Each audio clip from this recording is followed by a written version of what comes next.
Hello, my name is Professor Pat Dudgeon. I live and work in beautiful Noongar, that's in Perth in Western Australia. I'm at the University of Western Australia.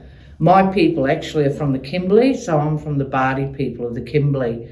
My area of expertise, if you call it that, is in mental health, but I'm particularly concerned with social and emotional wellbeing. Everyone has found that Western mental health has excluded marginalised groups, particularly Aboriginal Torres Strait Islander people. So we've had a lot of models imposed upon us without any thinking, and what I've seen in my career is starting to talk back to the Western hegemony, and for us to claim our own Indigenous psychology, Indigenous mental health. Social and emotional wellbeing is one of those models that has emerged. Social and emotional wellbeing can be seen as a notion of selfhood, where the self is made up of very important components or domains, as we'd say in social and emotional wellbeing.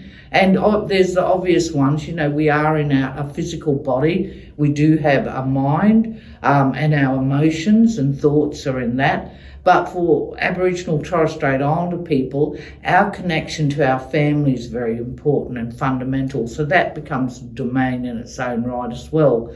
Our connection to our community, our connection to our culture, very important, our connection to our country, and our connection to our spirit and spiritualities. So those are the important domains of social and emotional wellbeing. And when there's a service or you're looking at an issue, it's good to consider those different domains, which might have their great protective factors, and when they're weak, they can be risk factors as well. So it's a good explanation of an Indigenous wellbeing process, and also can shape services and programs.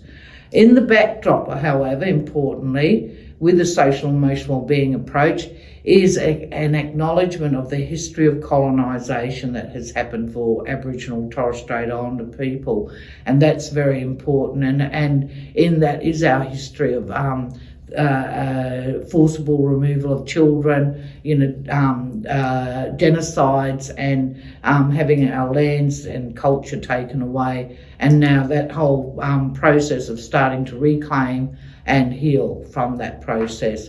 But this role of social determinants as well is very important. So we are not isolated individuals or groups of individuals in isolation. How policy, how services, how resources are made available impact on us, and also the historical ramifications of that.